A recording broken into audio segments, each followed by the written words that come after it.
Bhagavate Vasudevaya. Om Namo Bhagavate Vasudevaya. Om Namo Bhagavate Vasudevaya.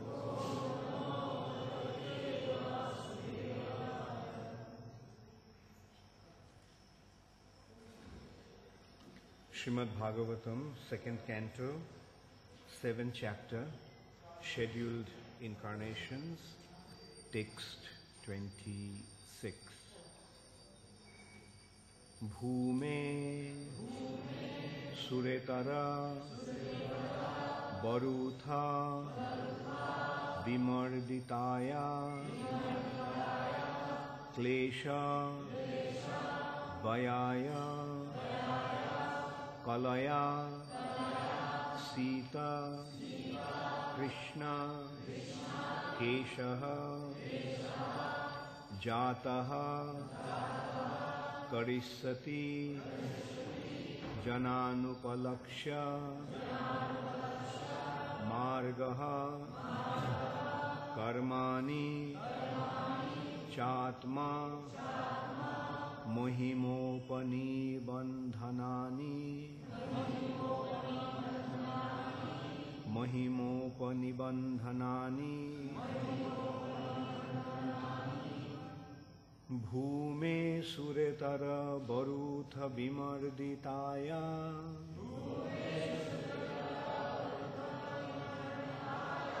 Klesha Vayaya Kalaya Shita Krishna Kesha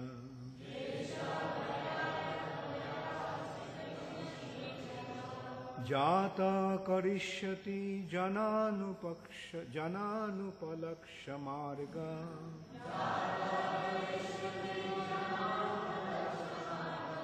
Jata Karishyati Jananupalaksha Marga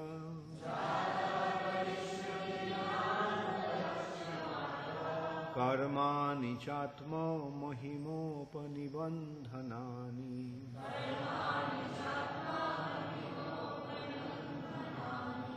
Bhume Suretara Barutha Vimarditaya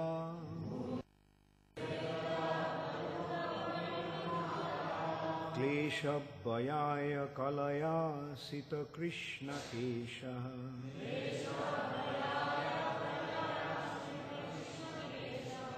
Yata Karishyati Jananupalaksha Marga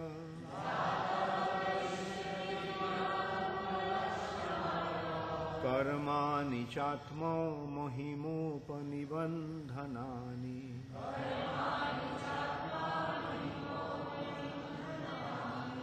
Bhume Suretara Barutha Vimarditaya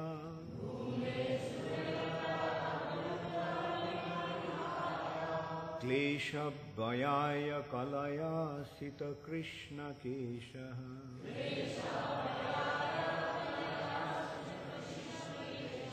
Jata Karishyati Jananupalaksha Marga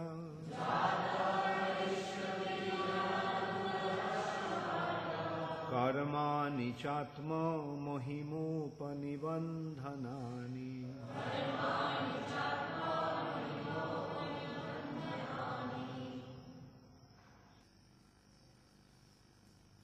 Bhume of the entire world Suretara other than godly persons Barutha soldiers Vimarditaya distressed by the burden Klesha miseries Vayaya for the matter of diminishing Kalaya along with his plenary expansion Sita Krishna not only beautiful but also black Keshaha with such hairs Jata having appeared Paristhiti would act, jana, people in general, anupalaksha, rarely to be seen, margaha, path, karmani, activities, cha, also, atma mahima, glories of the Lord Himself, upanibandhanani, in relation to. Translation by His Divine Grace, Srila Prabhupada. When the world is overburdened by the fighting strength of kings who have no faith in God, the Lord, just to diminish the distress of the world, descends with His plenary portion. The Lord comes in His original form with beautiful black hair. And just to expand His transcendental glories, He acts extraordinarily. No one can properly estimate how great He is.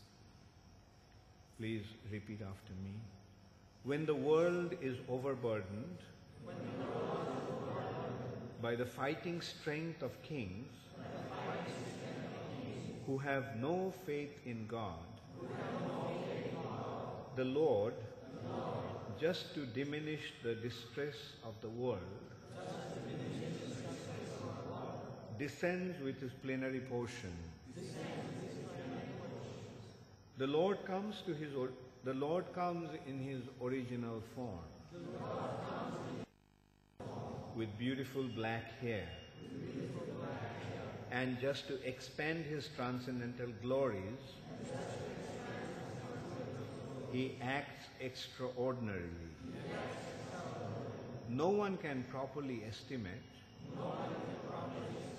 how great He is. Purport by Srila Prabhupada. This verse is especially describing the appearance of Lord Krishna and His immediate expansion, Lord Baladev. Both Lord Krishna and Lord Baladev are one Supreme Personality of Godhead. The Lord is omnipotent and He expands Himself in innumerable forms and energies, and the whole unit is known as the one Supreme Brahman. Such extensions of the Lord are divided into two divisions, namely personal and differential. The personal expansions are called the Vishnu Tattvas, and the differential expansions are called the Jiva Tattvas. And in such expansional activity, Lord Baladev is the first personal expansion of Krishna, the Supreme Personality of Godhead.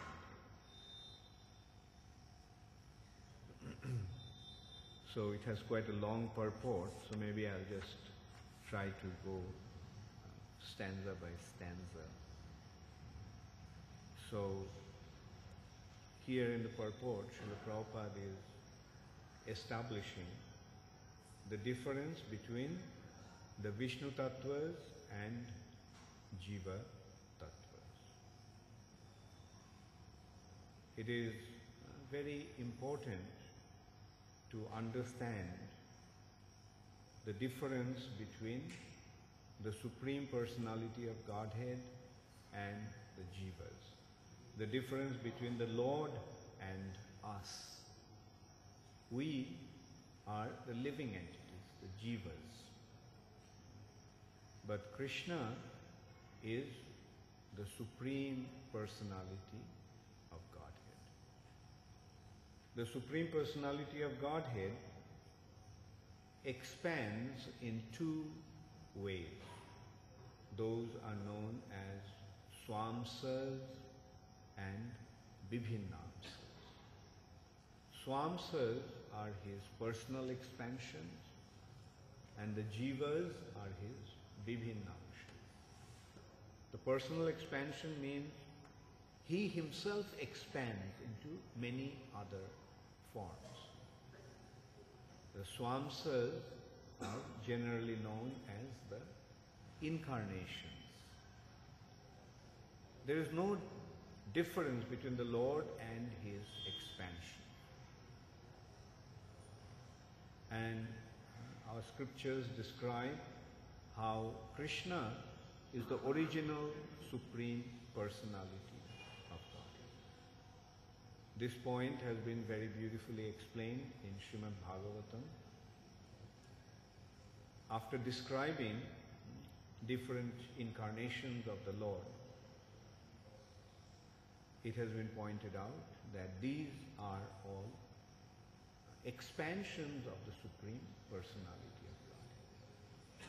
They are the expansions of the Lord or expansions of the expansions of the Lord.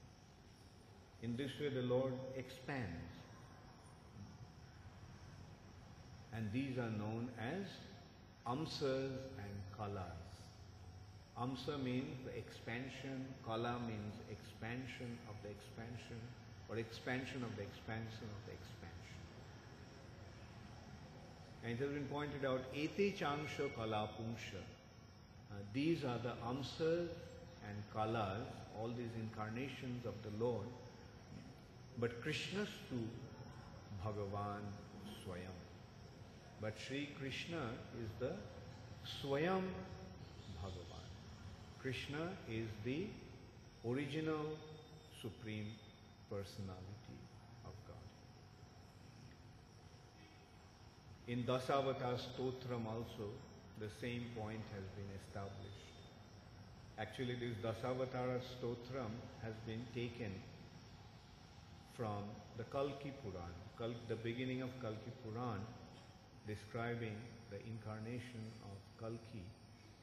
This Dasavatar Stotram has been explained, and ultimately the 10th incarnation is Kalki Avatar. And so Jayadev also took that Dasavatar Stotram as the invocation of his Gita Govindam, Mahakavya. And there we see different incarnations of the Lord have been established. First, Meena, the fish incarnation, then the tortoise incarnation, then the Varaha or boar incarnation, then Narsimha incarnation. So in this way 10 different incarnations have been established. But after each stanza, it has been pointed out, Keshava Dhrita. Keshava, Krishna has assumed that form. Keshava Dhrita, Meena Sharira. Keshava Dhrita, Kurma Sarira. Keshava Dhrita, Varaha Rupa. Keshava Dhrita, Narahari Rupa. Keshava Dhrita, Vamana Rupa, and so forth. So Keshava Dhrita, Krishna assumed that form.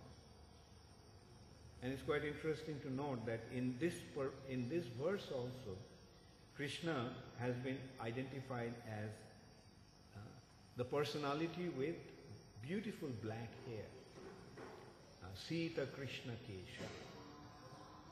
So we see the similarity, Kesha and Keshava. The one who has beautiful black hair is Keshava. Keshava Dhrita. That is Krishna, the Govindam Adi Purusham. In Brahma Samhita also, the same point has been established. Govindam, Krishna is the original Supreme Personality of God. Govindam Adi Purusham Tamaham Bhajami. And in Brahma Samhita it has been established very beautifully about the Amsa expansions of the Lord, Swamsas. As Deeparchireva hi dasantaram abhupetya. Deepayate vibrita hetu samana dharma. Just as Deepa, just as a lamp is lit by one original lamp, and when the lamp is lit, it gives out the same amount of light and heat. Vibrita hetu samana dharma, equal potency.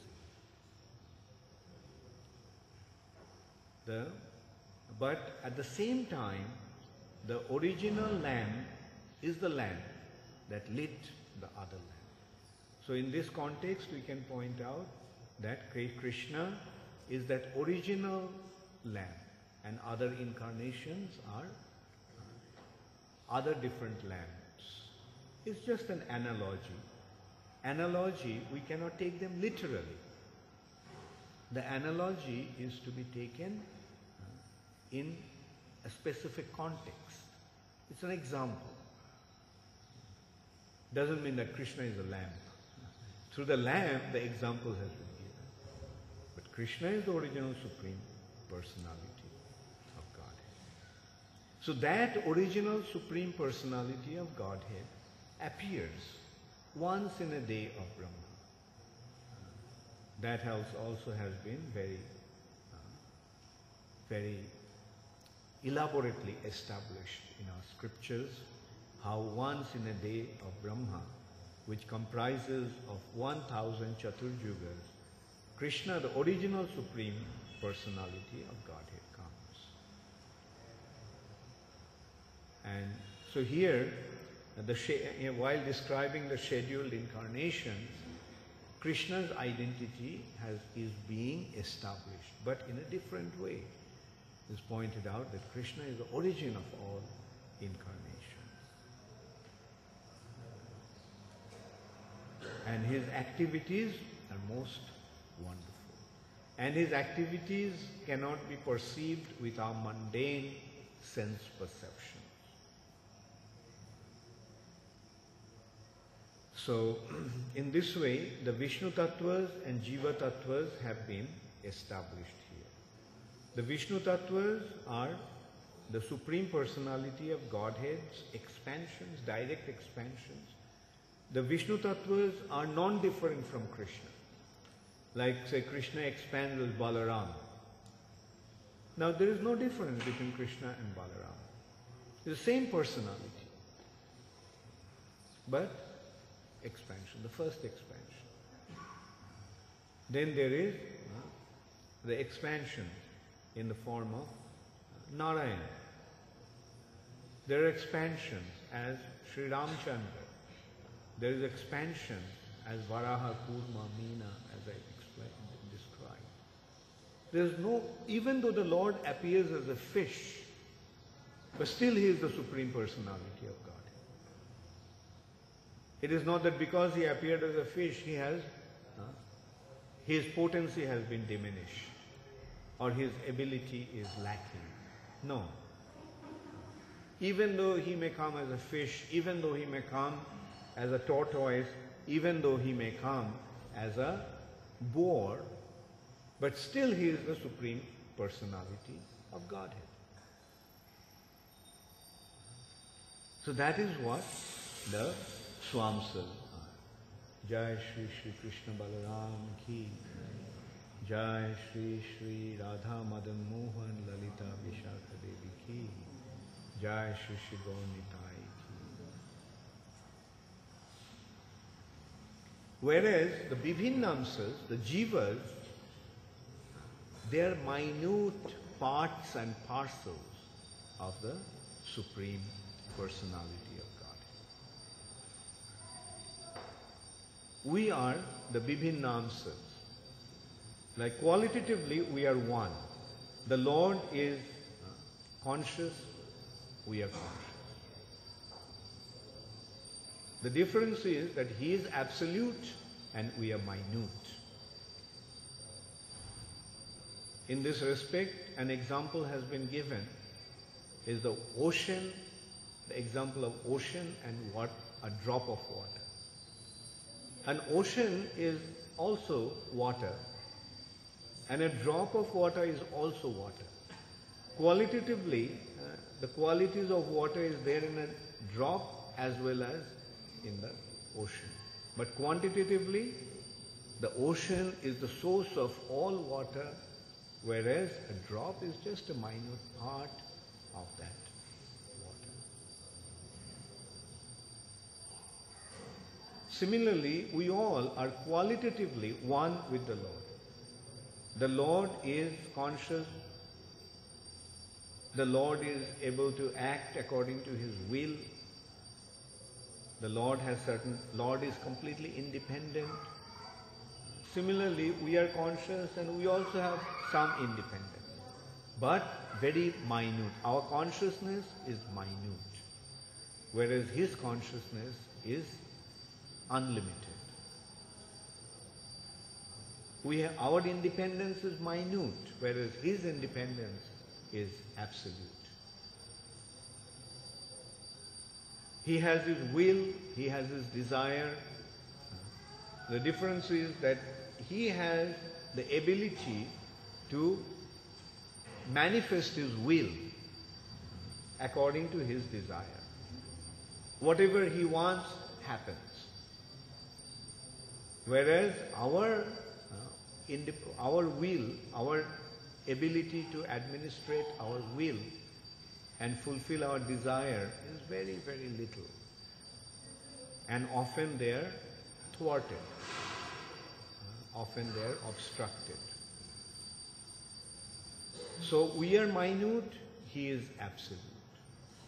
Qualitatively we are one, but quantitatively we are different. So this point is very, very important to understand. We should not think that Krishna is one like us. No. When we see His activities, we can see. When we hear about His activities from the scriptures, then we can see how inconceivable is His potency. Whereas we are very, very minute and very limited. But quantitatively we are the same. He is conscious, He has desire. We are conscious, we also have desire. He wants to enjoy, we also want to enjoy. We want to lord over, He lords over, and we also want to lord over. But our ability, the degree of our ability differs. And that is the difference between the Swamsas and Bibhinnamsas. Go to the next stanza. In the Vishnu Puran, as well as in the Mahabharata, both Krishna and Baladev are mentioned as having beautiful hair, even in their advanced age. The Lord is called Anupalaksha Margaha, or in still more technical Vedic term, Abang Manasa Gochara. One who is never to be seen or realized by the limited sense perception of the people in general.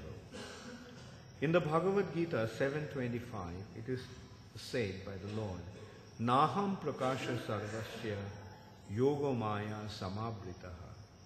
In other words, He reserves the right of not being exposed to anyone and everyone. Only the bona fide devotees can know Him by His specific symptoms.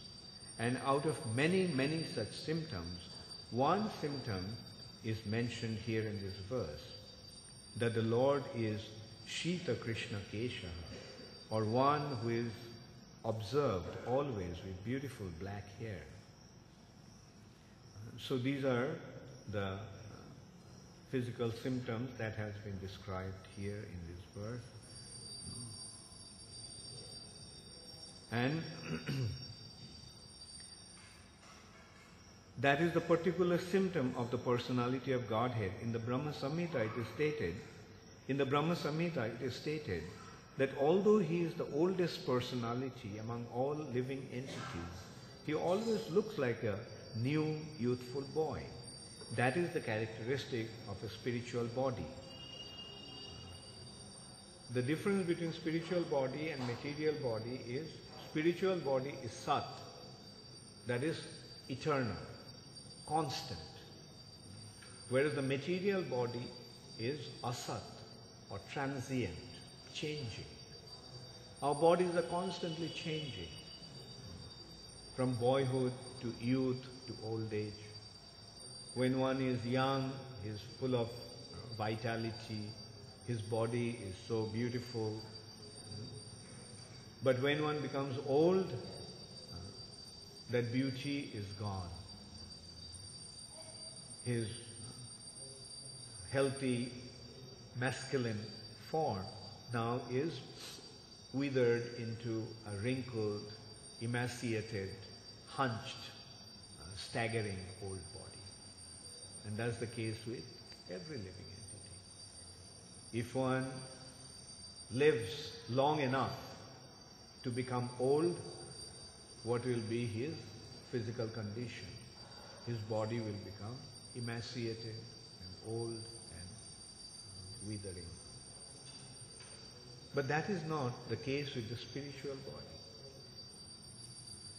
Not only Krishna's spiritual body is eternally youthful, every body is spiritually, everyone is eternally youthful.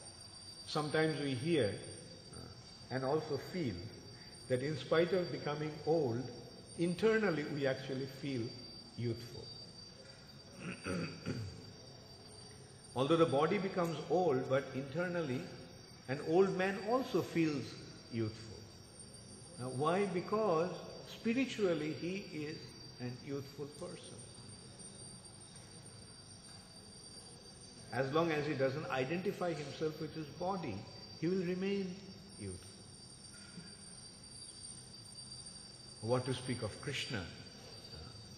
Krishna is Navajovanancha, Navakishore, eternally youthful. And not only eternally youthful, his youth is just a budding youth, just between 15 and 16. That is his eternal form. Addang Purana Purusham Navajovanancha. Although he is the Adyam or Adi Purusha, the oldest, the first of all living entities, Adyam, Purana Purusham, but his form is Navajovanancha. Sometimes less informed individuals imagine that God must be an old man. Especially this misconception is quite prevalent in Christianity. They do not have the proper understanding of the God's form. Therefore, when the time came to display the identity of the Lord, especially during the Renaissance period, when the artists like Rembrandt and Raphael painted the Lord's form, they painted him as an old man with flowing long beard and wrinkled, skinned old man. They thought that since God is the original Supreme Father, he must be old. But we are fortunate that we have extensive information about the Lord from our scriptures. It has been described how he looks like. In our Vedic scriptures there are such beautiful descriptions of the Lord's form, and never ever he has been described as an old man. When Krishna was in the battle of Kurukshetra, in the battlefield of Kurukshetra, he was 120 years old at that time. But do we see him as an old man? No, he is eternally youthful.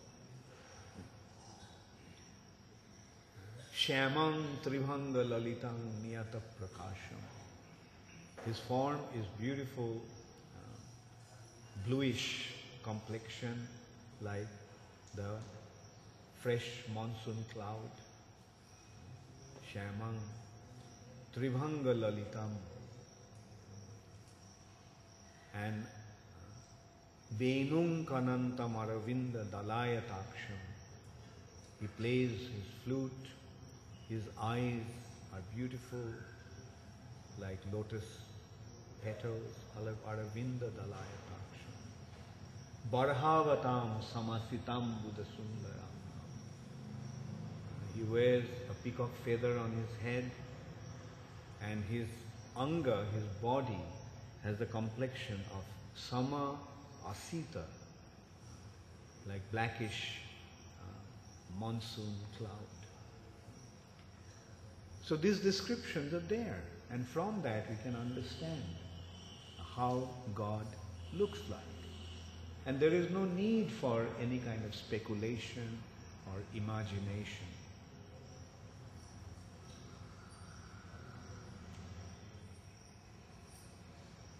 The material body is symptomized by birth, death, old age and disease. But the spiritual body is conspicuous by the absence of those symptoms.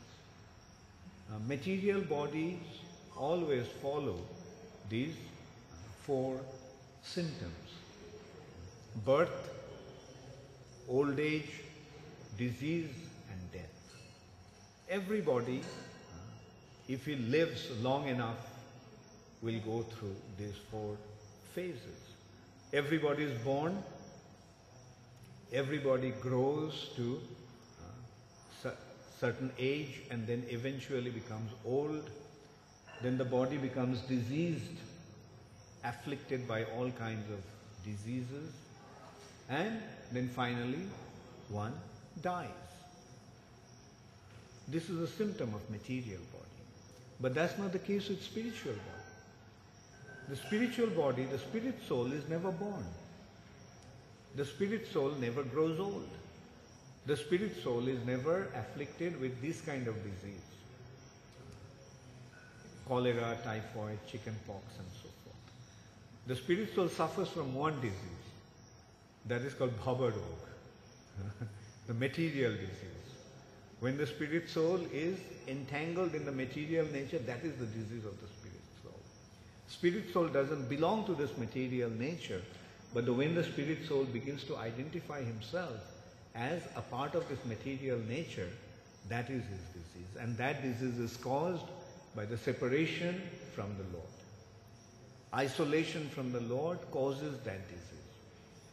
Therefore, what is the cure for the disease? Attraction to the Lord. When we become isolated from the Lord, we suffer from a disease called materialistic disease. But when we become connected to the Lord, then that disease disappears. That is why it has been advised time and time again to become connected to the Supreme Personality of Godhead in order to become cured from this disease of the soul.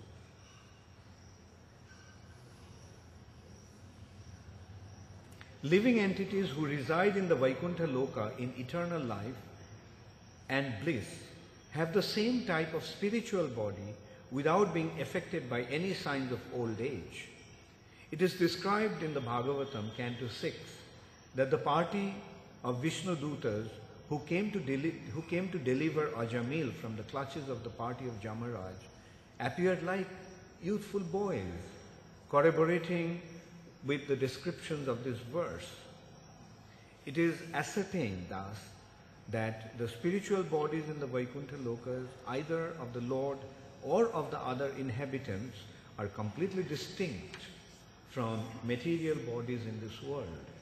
Therefore, when the Lord descends from that world to this world, he descends in his spiritual body of Atma Maya, or internal potency, without any touch of Bahiranga Maya, or external material energy. The allegation that the impersonal Brahma appears in the material world by accepting material body is quite absurd. Therefore, the Lord, when he comes here, has not a material body, but a spiritual body. The impersonal Brahma Jyoti is only the glaring effulgence of the body of the Lord, and there is no difference in quality between the body of the Lord and the impersonal ray of the Lord called Brahma Jyoti. Now the question is, why the Lord, who is omnipotent, comes here to diminish the burden created upon the world by the unscrupulous kingly order. So the question arises, if the Lord is omnipotent, why does he have to come here to get rid of these undesirable elements? Actually, the Lord doesn't need to come here to kill the demons. He can very easily kill the demons by his agents, like Mahamaya and the other demigods. Actually, we can see no matter how powerful one is, if the supply of air is cut, then he will die. So those who are controlling the air, they can cut the supply of the air and kill the demons. Sometimes the demons are killed like that. Like Durga killed so many demons. Like Mahishasura demon. And in such demons are killed by Maya, the agent of the Lord. But here it has been pointed out that certainly the Lord does not need to come here personally for such purposes, but he actually descends to exhibit his transcendental activities in order to encourage his pure devotees who want to enjoy life by chanting the glory of the Lord. The Lord descends in order to give his association to his pure devotees, and also to make people recognize how wonderful he is. Just by hearing his wonderful activities, people will become attracted towards him and become his devotees. That is why the Lord descends. In Bhagavad Gita also Krishna pointed out that he comes for paritranaya sadhunam and vinashaya cha duskritam. The main purpose has been described first. Why he comes? Paritranaya sadhunam, in order to give pleasure to his devotees. And the vinashaya cha duskritam is the secondary reason of his coming. When he comes, then he gets rid of the troublemakers. But the real purpose of his coming is to paritranaya sadhunam, to give pleasure to his devotees by rescuing them from the distressful condition created by the demons. And while doing that, he annihilates the demons.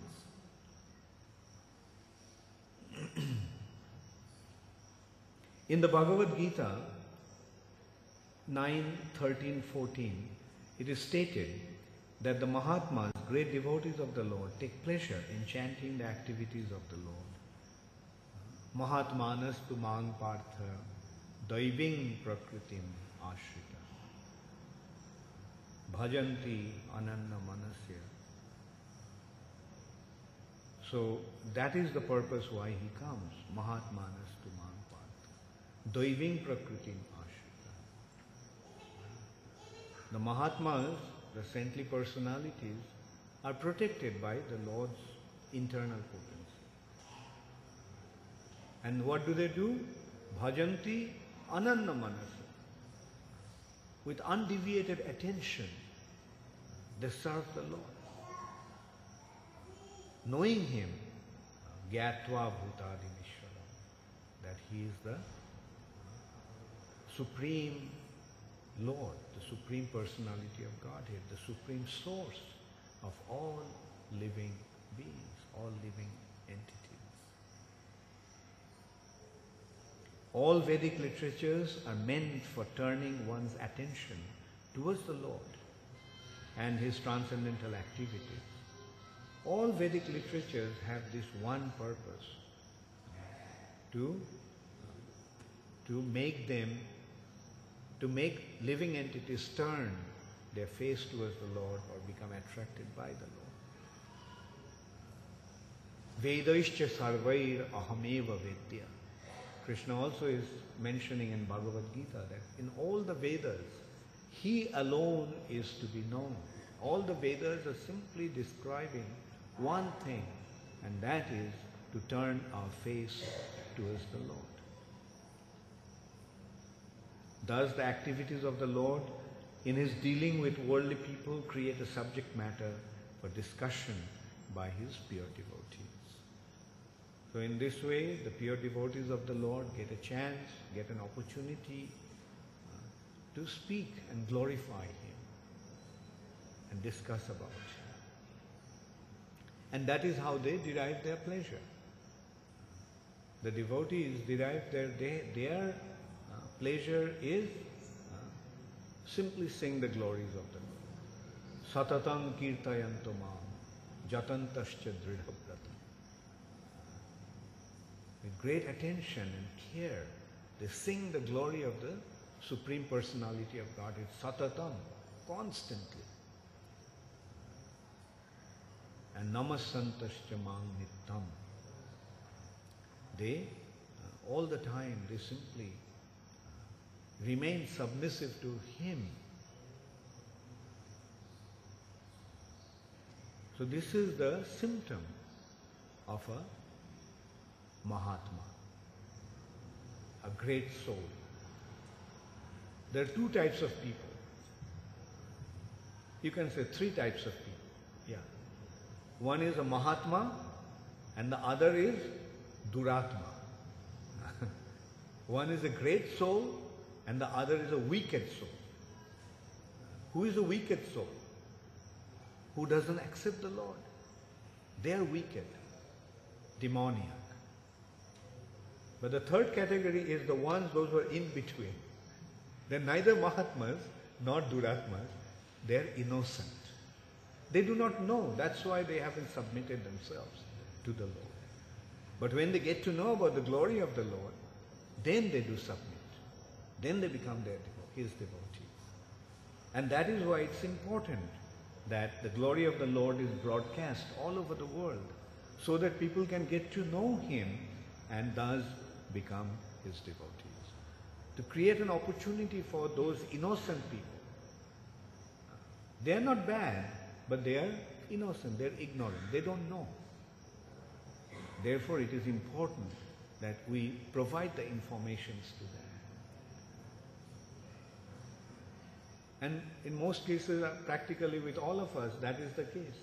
There was a time when we are not aware of the Lord or we are not devotees of the Lord. Although some of us may have been Duratmas, wicked souls, but fortunately by getting to know about the Lord's glory, we have taken shelter of the Lord and became his devotees and trying to make advancement in our spiritual life. So the ultimate consideration is whether after hearing about him we will submit unto him.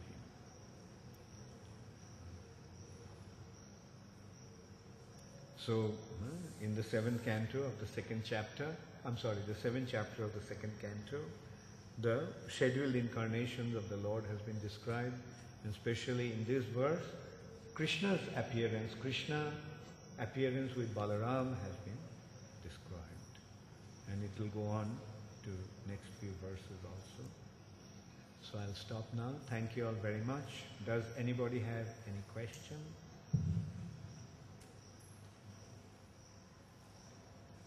Yes, Arti. Mentioned that at the first Krishna was 120 years old. We know that Arjuna was similar in age. Was he an old man at the time, or was he also youthful? Who? Arjuna, also youthful like Krishna. He was also youthful. We can see, but not as youthful as Krishna. He looks little, when you see pictures of Arjuna, he looks a little more robust, little more mature. Whereas Krishna is very delicate and tender, very youthful. Even though they were similar age. Yeah, they're of the similar age. Yeah. Krishna's form just grows up to, he reaches his youthful form and that's it. He always remains in that. Like Krishna has been, at least his Bhoma Leela, his pastimes on this earth, was enacted 5,000 years ago. Do we ever see a painting or form of Krishna where he looks like an old man? Never. He's always youthful.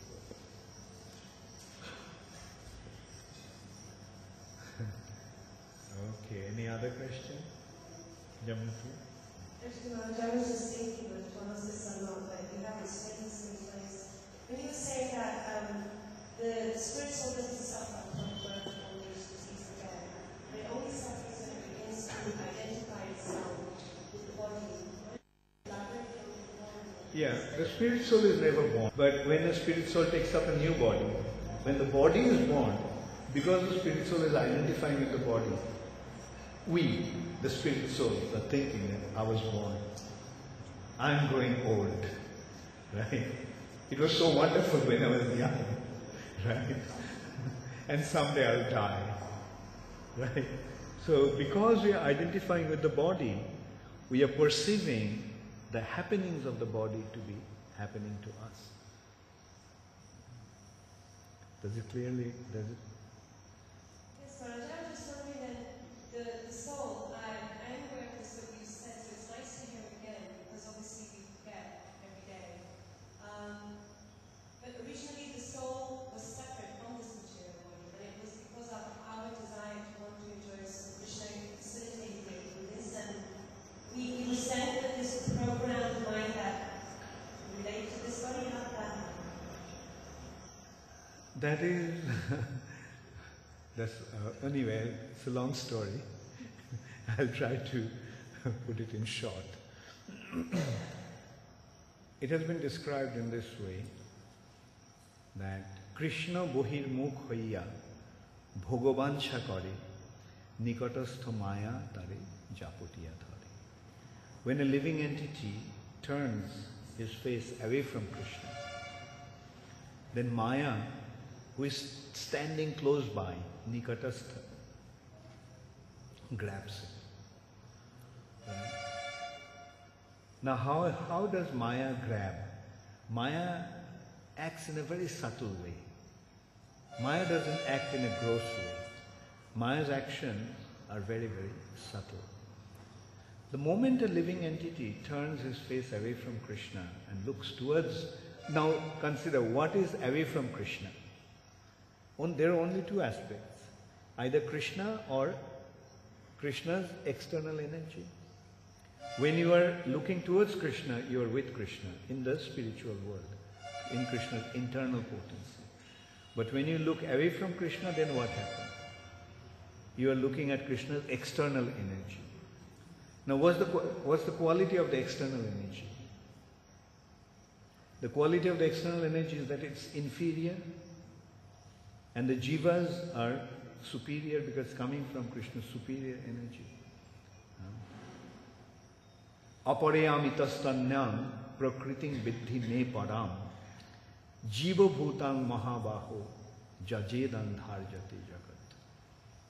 Beyond this, Krishna is explaining to Arjuna that beyond this inferior material energy, aparayam, apara, inferior, separated. Prakriting vidhi me param, there is a para prakriti, superior energy. And jiva bhutang, the jivas, the living entities, the spirit souls, are coming from there. Now see, by nature, we are superior, the spirit soul is superior, and the material nature is inferior. Now when a superior personality comes across inferior, then what happens? What is the natural outcome?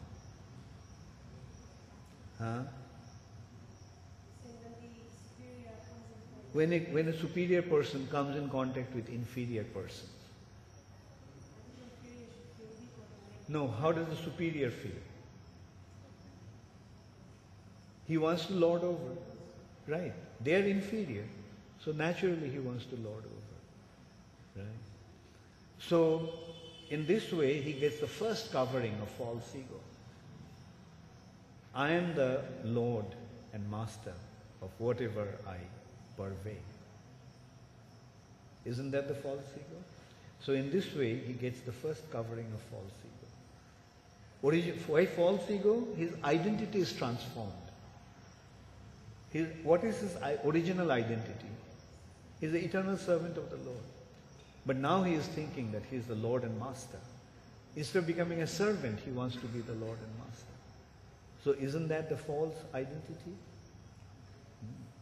So that he gets the first covering of the false ego.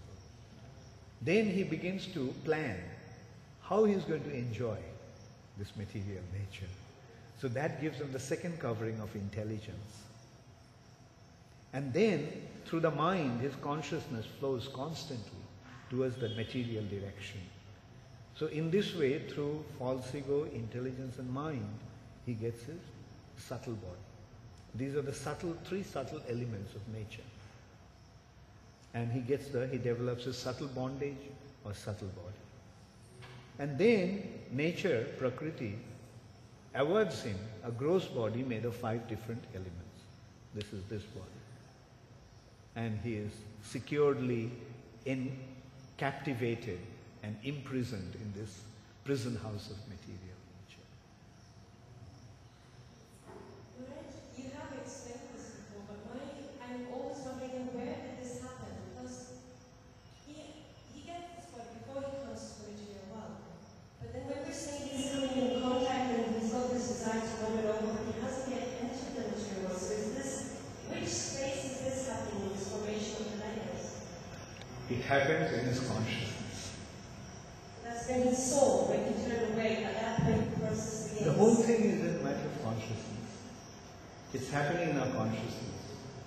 Right? And of course, there is a geographical dimension.